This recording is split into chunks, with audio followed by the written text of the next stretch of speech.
15 horas. Muito boa tarde, pessoal. Sejam todos bem-vindos a esta live DPM.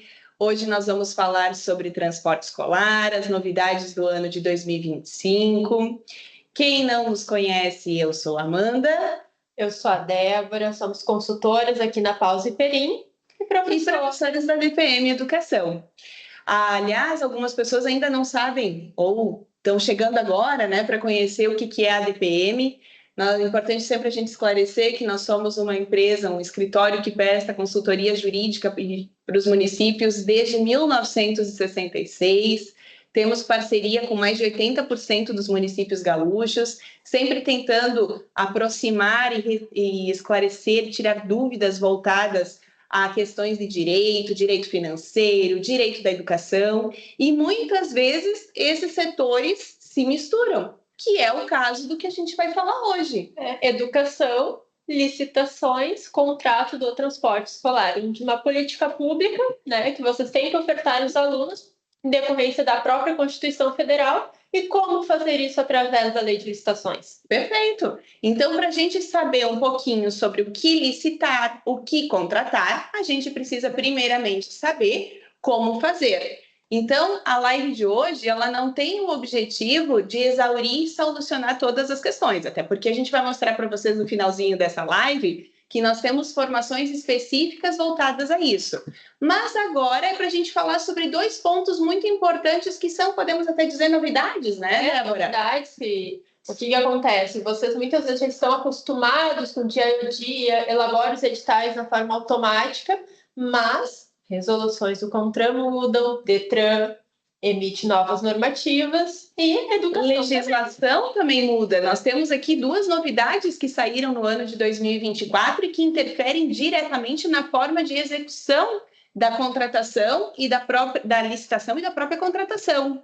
Então, vamos começar, Débora? Já estamos com um público legal. Se vocês tiverem dúvidas, na medida do possível, podem ir perguntando aqui no chat, que assim que a gente tiver uma brecha, a gente vai respondendo, certo? Então, vamos lá. Aqui, vou compartilhar com vocês, então, a tela. Acredito que já vai aparecer para todo mundo aqui o slide que a gente preparou com muito amor e carinho para vocês.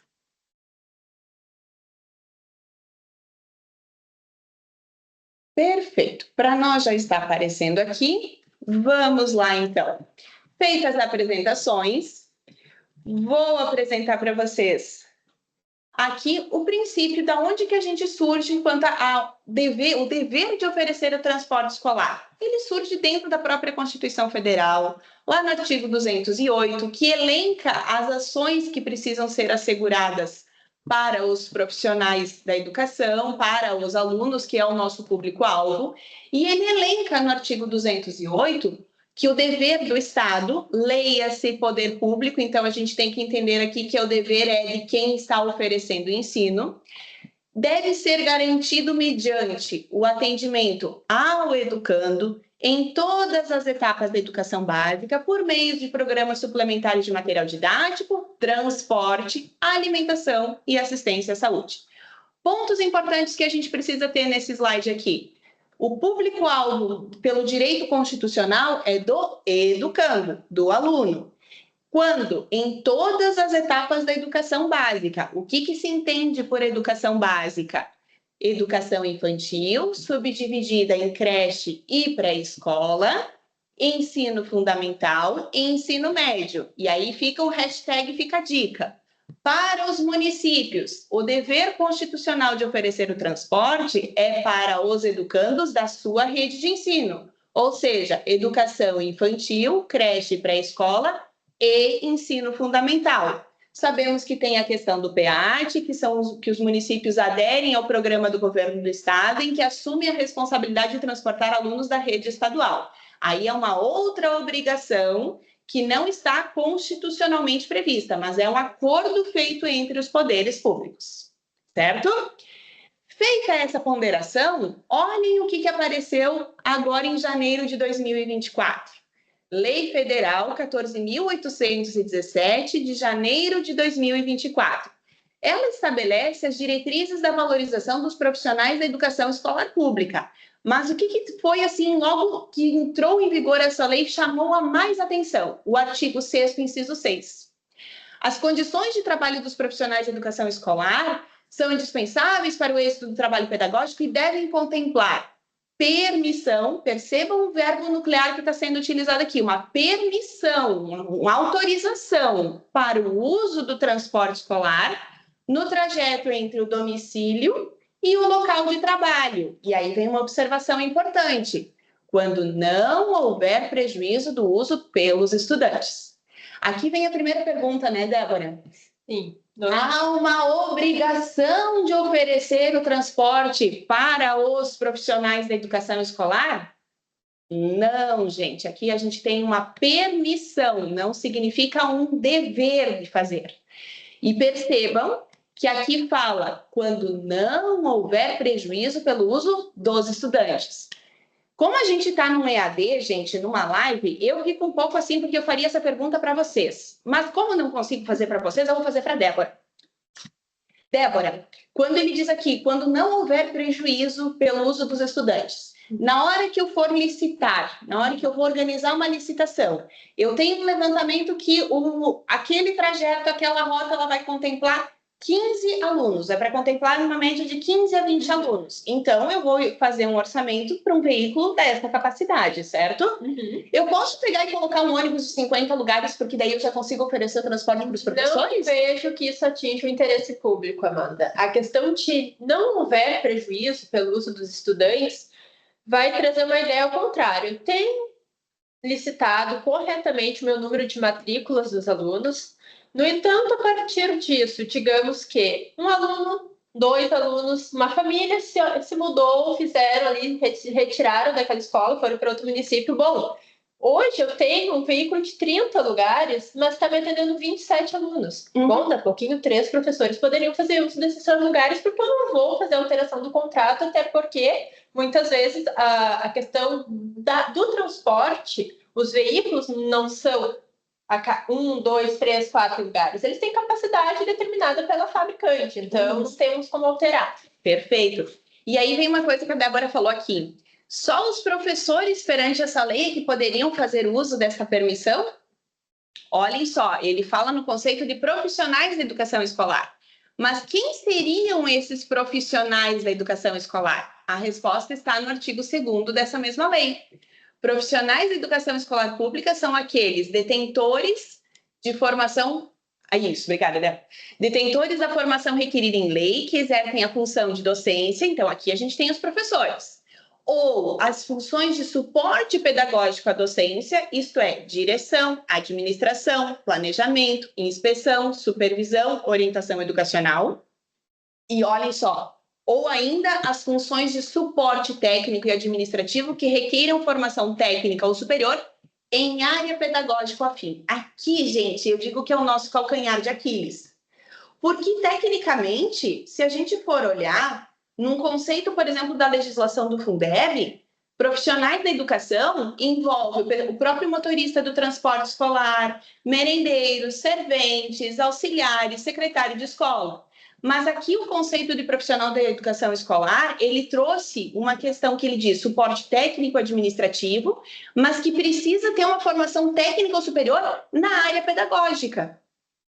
Um nutricionista, por exemplo, ele é um profissional de suporte técnico que dá apoio nas escolas, mas ele não tem formação pedagógica e também não é afim. Então, a tendência, gente, é que esse dispositivo, inclusive, venha a ser alterado ao longo do tempo, mas hoje a gente pode afirmar que essa permissão dada pela Lei 14.817, ela se limita aos profissionais que tenham formação pedagógica e que estejam atreladas a isso como condição para o exercício do cargo. Não é, por exemplo, a auxiliar secretária de escola que tem formação em licenciatura, ela poderia fazer o uso do transporte. E aí eu já puxo uma outra situação que é importante a gente destacar. Quando não houver prejuízo, e a Débora trouxe como exemplo, vagaram 3 assentos naquele veículo de transporte escolar. Ótimo, eu posso, então, disponibilizar para professores ou profissionais da área pedagógica para fazerem uso. Só que nesse trajeto domicílio até a escola, que essa linha de transporte faz, nós temos 5 professores. Quais deles a gente iria escolher? Uniduni, te, salame, mingue, não dá. A gente vai ter que pensar em critérios objetivos, a gente vai ter que selecionar e estabelecer critérios pontuais que indicam, de fato, quais seriam os critérios que iriam escolher, porque a Débora e não a Amanda. Sim. Então, isso é muito importante e percebam isso antes, inclusive, de se falar em contratação de serviço. É verdade. Certo?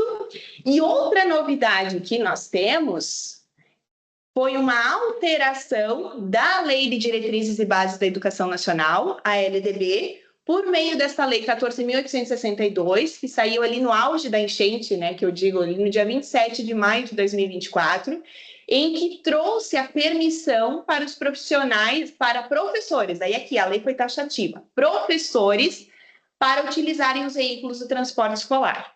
Olhem as condições que eles trouxeram. Começamos no artigo 10, que trazia as obrigações do Estado do Rio Grande do Sul, nesse caso, falando em território, né, dos estados brasileiros. O Estado do Rio Grande do Sul assumiu, então, o transporte escolar dos alunos da rede estadual, permitindo respectivos professores, em trechos autorizados, o uso dos assentos vagos nos veículos, ou seja, vai de encontro, inclusive, ao que a gente já estava falando pela Lei 14.817. E aí ele trouxe uma coisinha que vai dar um cutuco com os municípios. Ele inseriu esse inciso 11, que diz que deve ser articulado entre os municípios e o Estado, para fins de garantia desse transporte pelos professores, que seja cumprido na forma que melhor atenda os interesses dos alunos e dos professores. Não sei, pode ser que eu esteja dando um chutômetro, mas talvez a gente tenha uma atualização do programa do PEAT, se for interesse do Estado do Rio Grande do Sul, em que aí o repasse ele não se limitaria só aos alunos residentes na zona rural, mas também aos professores situados na zona rural. E começariam a contar daí para a questão do repasse de recursos. Exatamente, mas isso só pode acontecer o município tomar essa liberdade de oferecer o transporte a partir do momento que for ajustado junto ao Estado do Rio Grande do Sul. Não tem como vocês oferecerem ou assegurarem aos professores da rede estadual sem um prévio ajuste. Porque isso daí, se o Estado alterar o PEAT e com isso fizer inclusão de repasse de recursos, aí talvez tu teria uma alteração ao licitar. Perfeito. E ao invés de tu atender quando for possível, tu teria obrigatoriedade no atendimento. Porque aí já saiu da questão do critério discricionário do gestor municipal, porque nós não estamos falando de professores da rede municipal, nós estamos falando de professores da rede estadual. E o ato discricionário já partiu do Estado. O Estado disse, ok, eu vou transportar. Se o Estado diz, ok, eu vou transportar, ele já repassou o dinheiro, e ao repassar o dinheiro, o município, de fato, Débora, surge o dever de oferecer o transporte. Aí será um ato vinculado e deixa de ser discricionário. Perfeito. Muito bem. Vamos seguir?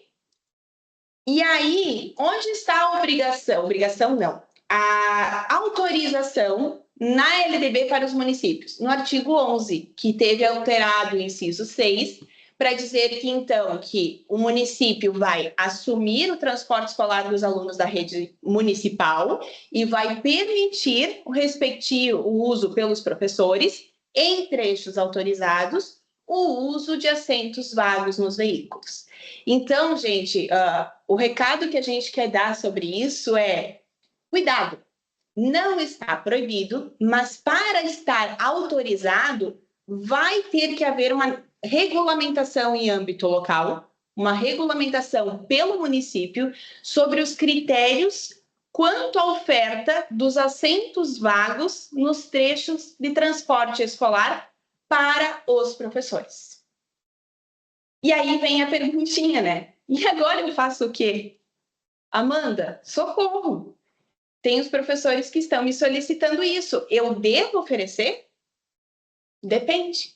Isso vai depender da análise de critérios de conveniência, oportunidade, interesse público.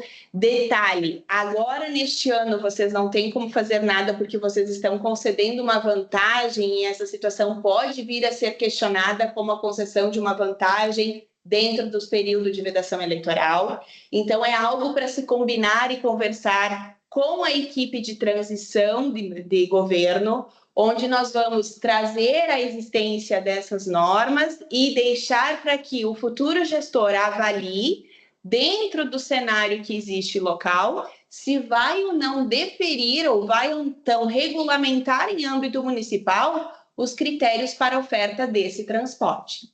Uma vez definido isso, aí entra o setor da Débora, que vai dar todo o suporte de como licitar. Mas antes de licitar, tem que fazer o que, Débora? Bom, pessoal, vamos tratar um pouquinho agora da contratação do transporte de escolares. Claro que aqui nós estamos numa live, então nós temos um período curto para conversar com vocês e se eu fosse falar com vocês sobre todos os regramentos, tanto como atender a Lei 14.133, que é a nossa nova lei de licitações, que já não é mais tão nova assim, ou mesmo tratar com vocês sobre o Código de Trânsito Brasileiro, as resoluções do CONTRAN, as normativas do DETRAN, nós precisaríamos de umas 15 lives. Mas então, o que eu e a Amanda combinamos para trazer para vocês nessa live de hoje? Que nós traríamos o que é novidade, como a Amanda já bem mencionou.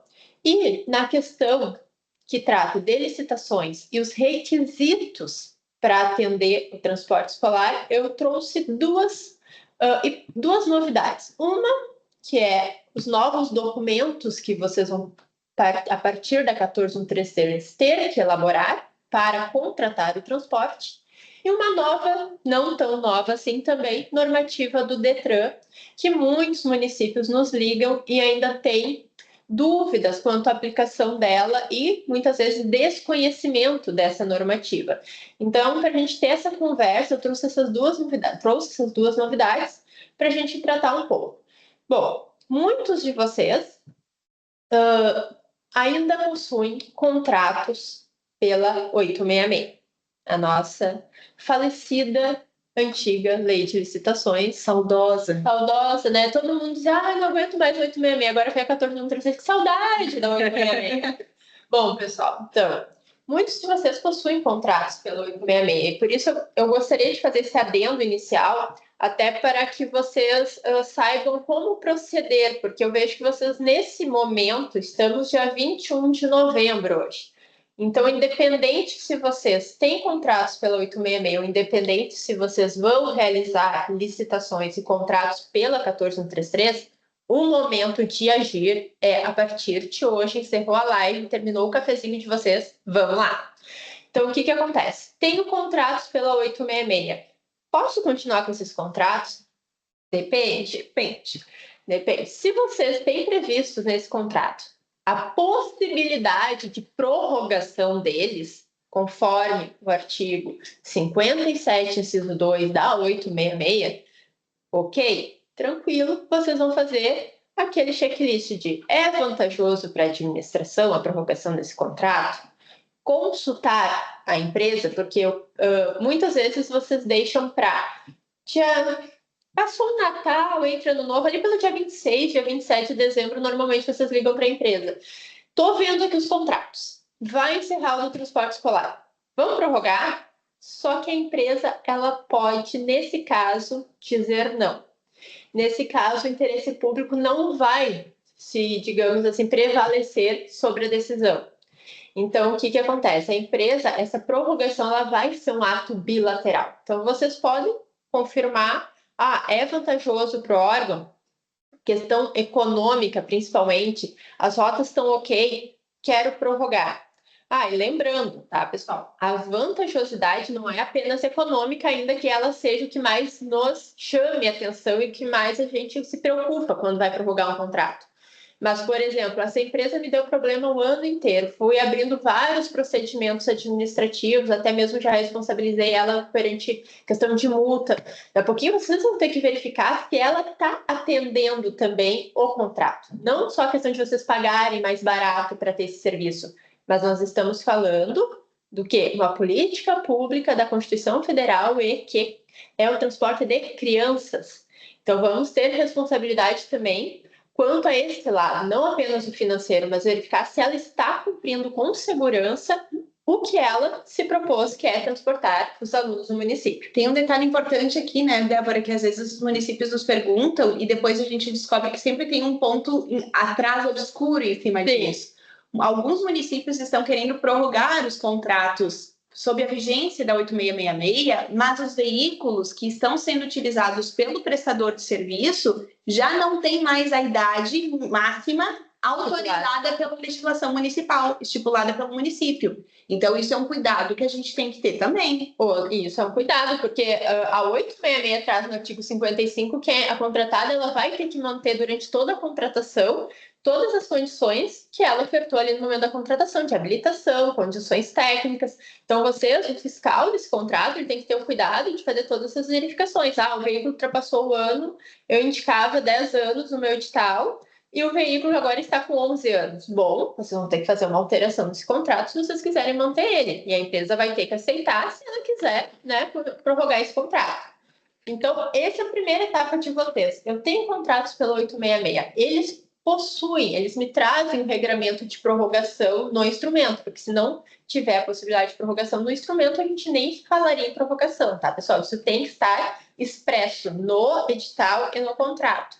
Então, esse é o primeiro momento. Tenho da 866, é vantajoso, as condições estão ok, a empresa aceitou, vou prorrogar esses contratos.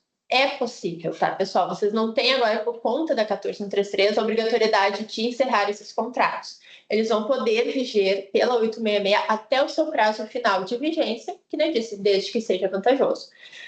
Passado-se isso, eu não tenho que prorrogar o meu contrato, porque o meu contrato vai encerrar em dezembro, já extrapolei daqui a pouquinho 60 meses, já não tenho mais prorrogação. Bom, se os que iriam prorrogar os contratos a partir do final da live já teriam que largar o cafezinho e correr para prorrogar o contrato, vocês mais ainda. Porque vocês agora têm uma nova licitação para elaborar. E agora ela tem que ser elaborada com os regramentos já previstos na 14133. E o que eu trago para vocês de novidade da 14133? Que é a ideia do macro planejamento que a 14133 traz, que é o plano anual de contratação. Então, o que acontece? Eu trouxe essa demonstração não para indicar que vocês vão elaborar o PAC, o grande PAC, mas vocês têm que contribuir em verificar se vocês vão prorrogar contratos, se vocês vão fazer novos contratos, porque essa contrataçãozinha de vocês lá da Secretaria de Educação vai ter que compor o grande PAC. Então, o PAC ele é da administração, são todas as contratações da administração, mas que vocês vão ter influência. E por que eu trouxe isso? Porque o transporte escolar eu digo que o município ele tem um problema que é uma tríade, que é o transporte escolar, o recolhimento de lixo e a aquisição de medicamentos. Então, vocês estão entre um dos 3 problemas que provavelmente são da Secretaria de Educação e tem que fazer a contratação do transporte escolar, que é uma das questões que mais dá dor de cabeça. E por que eu digo que dá dor de cabeça? Porque muitas vezes nós temos alguns problemas internos na administração, como chegou bens com prazo de entrega atrasado, ou chegou em desacordo com o edital, mas dificilmente alguém que entrar na administração vai abrir os armários e vai dizer isso aqui está errado. Mas o transporte escolar é um ônibus amarelo, às vezes, é uma 70 lugares, que fica rodando o município, que fica ali É o mais fácil de haver denúncia, tá, pessoal? Há muita denúncia sobre o transporte escolar e eu nem preciso citar, porque vocês ligam a TV quando tem notícia, o transporte escolar caiu, não sei o que, queimou, pegou fogo, são vários. Então, o plano anual de contratação, ainda que não seja elaborado por vocês, é importante que vocês conversem com quem vai publicar esse plano anual de contratações, porque a contratação de vocês vai estar aqui, está prevista lá. E o nosso órgão de controle já tem se manifestado quanto à importância, né, da publicação do plano anual de contratação. Deixa eu já fazer um adendo aqui, pessoal, que essa live ela é em parceria entre os advogados, né, a DPM Advogados e também da DPM Educação. Então, lembrando, para quem tem interesse, no dia 9 de dezembro agora nós vamos ter um curso oferecido sobre o PAC, sobre o plano anual de contratação. Mais informações dentro do próprio site da DPM Educação. Vocês vão nesse curso aprender tudo sobre a importância, se tem que ter prazo para publicação, se é obrigatório ou não a publicação do PAC. Mas o que eu posso dizer para vocês, hoje, enquanto vocês, que são os contratantes do transporte escolar, se preocupem em conversar com quem elabora o PAC para vocês terem lá, o meu contrato ele vai ser prorrogado. Não, o meu contrato é um novo contrato. Então, vamos organizar dessa forma para o ano de 2025. Então, tem que estar previsto já no PAC a contratação do transporte, porque, como eu disse, é uma das contratações mais visadas. Então, ela seria acho que abaixo dos medicamentos eu colocaria já no PAC Transporte Escolar, tá, pessoal? E o que ocorre? Depois de vocês terem o PAC, que é uma dessas novas figuras que a 14133 trouxe, vocês vão ter o microplanejamento. E aí é com vocês. Aí é com vocês que vão fazer a contratação do transporte escolar. Vocês quem, cara pálida? Secretaria de Educação. Normalmente, a Secretaria de Educação tem chefe do transporte escolar ou algum agente público, né, direcionado para atuar. Então, aqui é uma informação importante, pessoal, que existem muitas dúvidas assim, tem que fazer licitação. Tudo que envolve licitação, então, cabe ao setor de licitações do município. Não é mais bem assim. Então, quando a gente vai falando... o setor de licitações vai processar a licitação. A elaboração do microplanejamento, que vai se dividir em estudo técnico preliminar e termo de referência, claro, organização interna de vocês se optarem em fazer de forma diversa. A lei não obriga que seja pela secretaria. Mas quem é que tem conhecimento do objeto? Quem é que vai fiscalizar esse objeto? Quem é que solicita? Quem é que ordena o pagamento da despesa? A pasta que executa a política pública. Ou seja, o microplanejamento, pelo que eu estou entendendo, ela é uma competência da Secretaria de Educação. Então, não há que se falar ou querer que outro setor responda ou reelabore o ETP e o TR. Isso são mesmo. Documentos obrigatórios a serem realizados pela pasta que executa a política pública. Como nós estamos falando da oferta do ensino e o transporte é uma obrigação acessória à oferta do ensino, isso é uma competência, então, da Secretaria de Educação. E o fundamento está nesses artigos, então, Débora? Isso. O estudo técnico preliminar, ele possui os elementos previstos no artigo 18, parágrafo 1º, e o termo de referência no artigo 6º, inciso 28. O que acontece, tá, pessoal? Antes, vocês pela 866 não viam essas figuras. Hoje, a 14133 trouxe. E muitos vocês questionam, tá, mas é obrigatório fazer o estudo técnico preliminar, o termo de referência? Bom, a lei traz até e se for o caso. Mas, em regra, e eu sugiro a vocês que estamos tratando de transporte escolar, elaborem o ETP e o TR como regra geral. Se vocês não têm regulamentação de como dispensar o ETP e o TR, em regra, para licitar o transporte escolar, vocês vão ter que ter o estudo técnico e o termo de referência, tá? Então, a Secretaria de Educação vai ter que dispor de um agente público, que normalmente já é aquele que atua no transporte escolares, que vai elaborar esse ETP e esse TR. Claro que aqui, como eu disse numa live, nós não vamos ter como adentrar com vocês em cada elemento que o estudo técnico preliminar requer, ou mesmo o termo de referência. Mas eu trouxe, porque por ser uma novidade da 14133, essas figuras de ETP e TR, eu pensei, se vocês tiverem que se deparar, agora eu preciso começar a pensar no transporte escolar, vocês vão pensar na elaboração desses dois documentos. Tá bem, pessoal? Então, é uma novidade que eu acho importante que vocês já comecem a abrir a lei, vai no artigo 18, vai no artigo 6º e começa já a fazer essa avaliação. E o que eu trouxe aqui para auxiliar um pouco vocês? Algumas diferenças. O estudo técnico preliminar, ele tem a ideia de verificação e análise da viabilidade da contratação, que é a primeira fase de planejamento, ou seja, vocês vão elaborar o estudo técnico preliminar para concluir se vocês vão terceirizar o serviço de transporte escolar, se vocês vão usar ônibus próprio e vão, daqui a pouco, tem um motorista, mas não tem o veículo, vão locar o veículo para utilizar pelo município. Então, é no estudo técnico preliminar que vocês vão ver, assim, na verdade, o que vocês vão responder? Eu tenho interesse público, que lá a Amanda me trouxe esse interesse, essa política pública a ser atendida. Então, eu tenho que atender essa política pública. Como é que eu vou atender essa política pública? É aí que tu vai estudar no estudo nesse ETP. E aí ele vai te responder a melhor forma de fazer. Se vai ser contratar, vai ser locar o veículo, vai ser no estudo técnico preliminar. E só vai passar para o termo de referência, ou seja, o termo de referência ele só vai ser elaborado se a autoridade máxima, ou seja, o prefeito do município, ratificar o estudo técnico preliminar. Então, daqui a pouco, tu vai fazer um estudo técnico preliminar, tu vai chegar no prefeito e vai dizer, olha, me desculpa, muito bonito, mas eu não vou dar continuidade nessa contratação, eu não tenho dar pouquinho recurso ou qualquer outra, né, justificativa, não vou dar continuidade nessa contratação. Vocês nem vão chegar, então, a elaborar o termo de referência. Porque o termo de referência, ele é essa caracterização do objeto que se pretende contratar. Ou seja, eu já tenho o que eu preciso. Eu vou terceirizar os serviços. Então, o que eu preciso? Eu preciso descrever minha rota, quantos quilômetros diários, qual a idade, idade máxima que eu vou permitir os veículos a participarem. Todos esses regramentos vocês vão ter que trazer no termo de referência, já que é essa caracterização do objeto, ou seja, ela é uma fase posterior à elaboração ali do ETP. Então, é muito importante vocês tenham a ideia que eles são documentos diferentes, que muitas vezes eu só aceitar ali, que estão pedindo para entrar ali. Não consigo. Deixa comigo.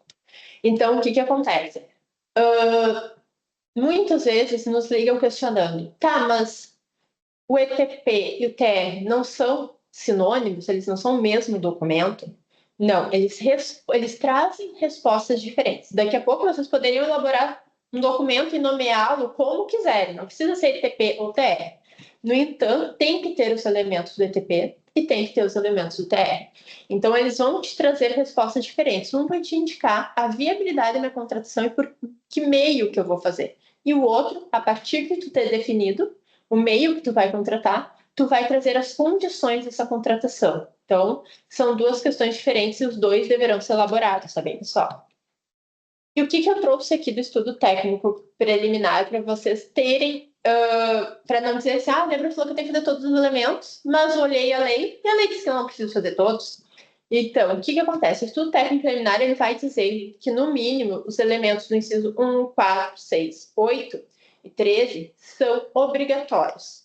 No entanto, quando não tiver respondido os demais elementos, vocês vão ter que apresentar a justificativa do porquê não estão respondendo. Claro que isso é mérito da administração, por que vocês vão fazer o simplificado ou não. Eu, como sugestão e como alguém que já atuou muito tempo na contratação de transportes escolares, eu trago uma sugestão para vocês. Façam o ETP de forma completa. Claro que é mérito, a depender do que vocês vão analisar nesses elementos, mas como eu já atuei, já estive no lugar de vocês, eu digo, façam o ETP de forma completa, porque é uma contratação muito complexa. Vocês, hoje, com a 14133, vão poder prorrogar essa contratação para daqui, talvez, 10 anos. Então, quanto mais completo vocês tiverem o ETP, menos problemas vocês vão ter na gerência do contrato, na parte burocrática do contrato.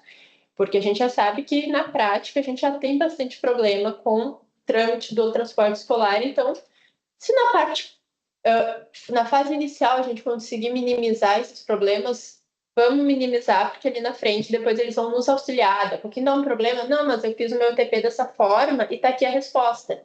Eu tinha planejado dessa forma. Então, o ETP eu sugiro que para o transporte escolar, quanto mais completo, podendo conter todos os 3 elementos, vocês fariam. E o porquê que eu não trouxe? Eu trouxe essa questão do estudo técnico preliminar, porque realmente a lei permite que o estudo técnico seja feito de forma simplificada, a depender da situação, mas o TR não. Então, o TR, sim, o TR vocês vão completar ele do início ao fim, porque eles são as condições da tua contratação. Ou seja, o TR ele vai ser publicado junto com o edital de vocês. E é a partir dele que as empresas vão poder elaborar suas propostas. Então, ele tem que estar o mais completo possível, porque daqui a pouco vocês deixam algum elemento do TR e a empresa vem e faz a impugnação. Mas como que vocês não estipularam a idade máxima do veículo? Né? Bom, aí vocês têm, fazendo ele completo, eu digo, na verdade, o ITP e o TR é uma forma de, eles perguntam e vocês respondem. Então, é quase um questionário que vocês vão respondendo com os requisitos que ali mesmo é exigido. Passada parte das novidades da contratação, tá, pessoal? Tanto se vocês vão prorrogar, que nem eu disse, 21 de novembro, importante vocês já pensarem agora na prorrogação. Ou mesmo se vocês vão abrir uma nova licitação, contratar do zero o transporte escolar, também é o momento. Então, essas são as figuras que eu indicaria como tema de casa para vocês começarem a analisar, para vocês já terem pelo menos um inicial de que informações vocês precisam para completar esses documentos. E aí, a partir disso, vocês vão sair a verificar descritivo de rota, verificar parada, verificar quilometragem diária, verificar se vocês vão permitir ou não o chamado quilômetro morto, que é quando o transportador ele recebe por um espaço sem ter alunos dentro do veículo. Então, tudo isso vocês vão ter que fazer essa prévia análise já para ir respondendo esses documentos. Então, encerrada a parte de licitação, essas novidades da licitação que eu queria trazer para vocês, eu trago aqui agora uma questão de requisito da contratação que vocês vão ter que atender, que é a portaria do Detran 439 de 2022. Por que eu digo novidade? Porque eu vejo que essa portaria ela veio como uma ideia de responsabilizar o órgão público por aquilo que ele, digamos, teria que fiscalizar. Então, a questão é que vocês estão extremamente acostumados a fazer laudos de vistoria semestral. Vocês contratam o engenheiro, ele emite o laudo, com aquele laudo o veículo vai lá no Detran e é emitida a autorização de trânsito desse veículo. Só que, acredito eu, o Detran deve ter tido alguns problemas em relação a essas autorizações emitidas em relação aos laudos que chegaram nele, que agora o Detran trouxe uma, digamos assim, uma facilidade para o município, porque agora não precisam mais ser instituições técnicas licenciadas, porque teria essa obrigatoriedade, mas também não deixa de ser uma responsabilidade a mais. Então, o que diz essa portaria do Detran? Que para fins da autorização emitida pelo Detran, prevista no caput do artigo 136 do Código de Trânsito Brasileiro, o veículo deverá ser submetido à inspeção semestral nos termos do inciso 2 do mesmo artigo. A inspeção técnica semestral ela vai ser realizada em conformidade com as disposições do CONTRAN, SENATRAN e METRO, por as ITLs, inclusive com recurso de inspeção veicular móvel. Aqui é o que a gente já conhece desde então, tá, pessoal? Que é feito na ITL, leva no Detran e emite autorização. No entanto, para facilitar o acesso a regiões mais remotas, a portaria prevê a possibilidade do município regulamentar o processo de vinculação e habilitação de engenheiro mecânico com registro no CREA, responsabilizando-os pela sua supervisão e fiscalização. Então, o município deverá certificar a cada laudo que o profissional responsável está regularmente habilitado e que a inspeção atendeu integralmente às normas, em especial a NBR 14.040, ou outra que vai substituir ela. E essa certidão deverá ser assinada pelo prefeito, pelo secretário de transportes, ou seja, que teria que ter o secretário de transportes ou alguém por eles delegado. Ou seja, se vocês têm um agente público que atenda o transporte escolar, poderia o prefeito delegar esse agente público. E encaminhada semestralmente junto com os laudos. Então, vocês verificam que aqui, para ter essa ideia de que não tem como ser feita no MINTL, o município, então, vai trazer essa possibilidade de ele trazer para si, vem engenheiro até mim, que eu vou aqui te registrar, vou verificar se tu está no CREA certinho, eu vou te registrar aqui no meu município, as empresas vão vir aqui fazer o laudo com você, eu estarei junto, indicarei que você está devidamente habilitado e que o laudo emitido atendeu a NBR 14.040. Não temos também aqui na live como ver, né, todos os requisitos dela, mas veremos no curso, com certeza. Então, para vocês verificarem que vocês estão certificando que o profissional está habilitado e que o serviço e o laudo emitido estão atendendo uma normativa brasileira. Ou seja, é uma certa responsabilidade. Então, são 3 requisitos que a gente tira daí, ó. Certificar o atendimento das normas, em especial a norma brasileira 14040, tem que ser assinada pelo prefeito ou secretário de transporte ou por alguém por eles delegado, e não é expressa, tá, na qualificação técnica aqueles que podem certificar a inspeção realizada. Mas a gente entende que, por ser uma questão técnica e análise que vai ter que fazer da NBR 14040, depois se vocês tiverem curiosidade já vão olhando ela, são questões técnicas que vocês vão ter que analisar. Então, a gente sugere que o município dê a responsabilidade ou delegue essa assinatura de certidão para quem tenha, né, um conhecimento técnico, já que é uma análise que depende, né, dessa ter essa competência técnica. Então, isso é uma nova, digamos, isso é uma novidade, né, de 2022, mas tem muitos municípios que a gente verifica que nos ligam fiquei sabendo de uma normativa do Detran, a 439, mas não estou utilizando ela. Por quê? Se vocês têm as ITLs e as empresas levam as ITLs, ok. Mas pode acontecer de vocês não terem uma instituição licenciada e terem que daí fazer essa questão de vocês certificarem a habilitação do profissional e o atendimento das normas. Então, é bem importante conhecer essa portaria, que ela trata, né, de uma inspeção que para vocês acontece semestralmente. Então, que nem eu digo, um contrato daqui a pouquinho que se prorroga por 10 anos, vocês vão ter inúmeras inspeções semestrais. Então, é mais uma novidade. Fiquei com uma dúvida, Débora. Me ajuda aqui.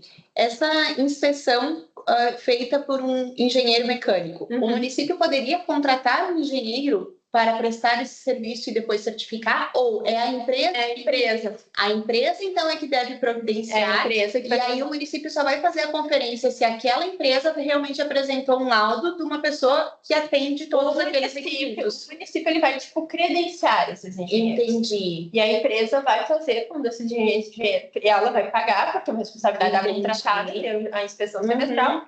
E com isso o município vai certificar que aquela inspeção, por mais que seja uma responsabilidade da terceirizada, passou pela fiscalização do órgão que tem que fiscalizar todos os contratos. Então, não pode a empresa simplesmente aparecer com um laudo de um engenheiro que a gente desconhece. Vai só se for do INTL, porque é a Detran que faz esse serviço. Perfeito. Então, é o município que precisa providenciar um credenciamento de engenheiros habilitados na região, em que a empresa, então, pode escolher dentre essas engenheiros e depois apresentar o laudo. Isso mesmo. Agora eu entendi. Perfeito.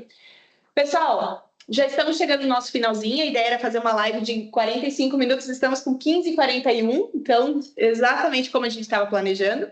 Vi que chegou uma dúvida aqui da Bruna, perguntando da tia da merenda. Se a tia da merenda pode fazer uso do transporte escolar. Não.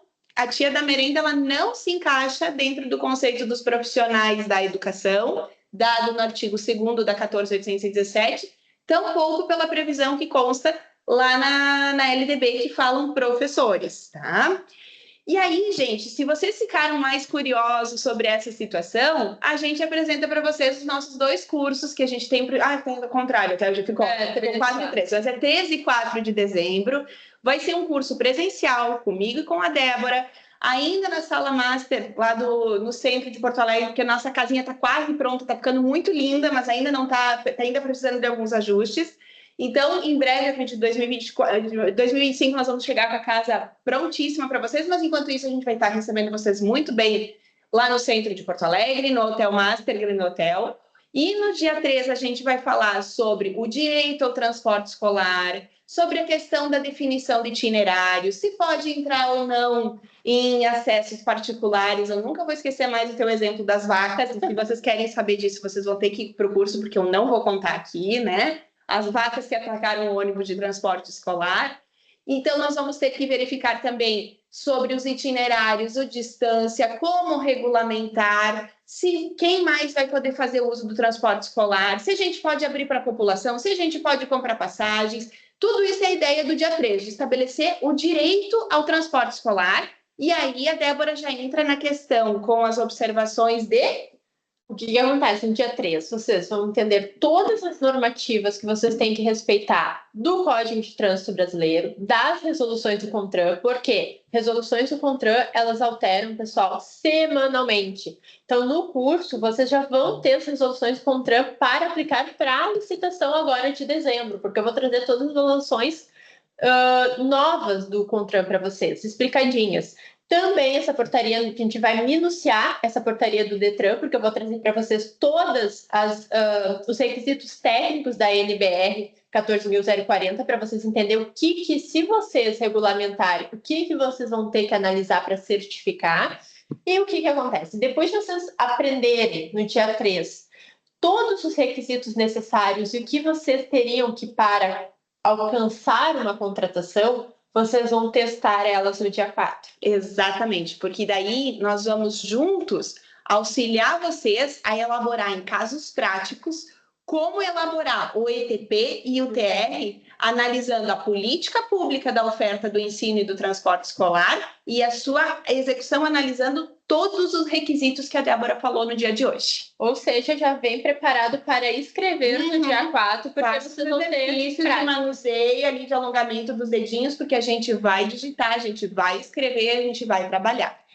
Pessoal, esse era a nossa ideia, era expor. Chego dúvida. Mas, né? Temos uma dúvida aqui do Antônio. Dúvidas agora. O Antônio está perguntando, além de professor e equipe diretiva, monitores escolares podem utilizar o transporte? Se é para deslocamento, e aí, olha só, a equipe diretiva não está, em tese, autorizado pela legislação, salvo se tiver acentuado naquelas condições de conceito de profissionais de educação que vocês venham a regulamentar, tá, Antônio?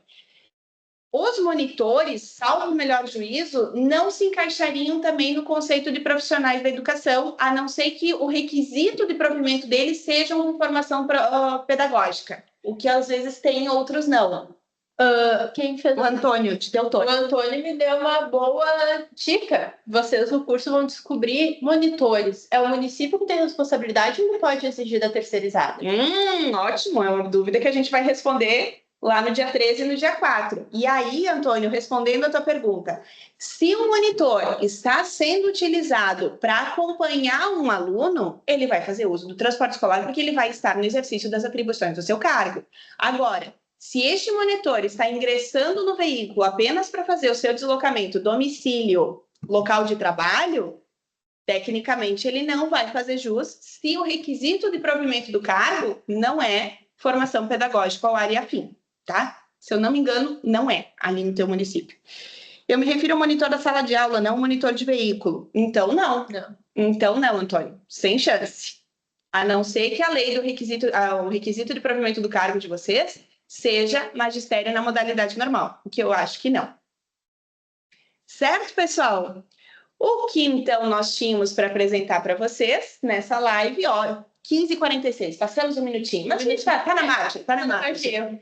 É agradecer. Ali estão os nossos arrobas também. Se vocês querem seguir também a página, acabei esquecendo de colocar, @dpm.advogados ou @dpmeducacão, né? Ali a gente está sempre publicando novidades, notícias, cursos, tudo que vocês querem seguir, tá? E acompanhar. Esperamos que vocês tenham gostado. Venham bater um papo conosco, então, nos cursos, no dia 13 e no dia 4. E aguardamos vocês. Até mais, pessoal. Até, gente. Boa sorte aí na contratação de vocês no próximo ano. E contem conosco, né? Com certeza. Tchau, gente.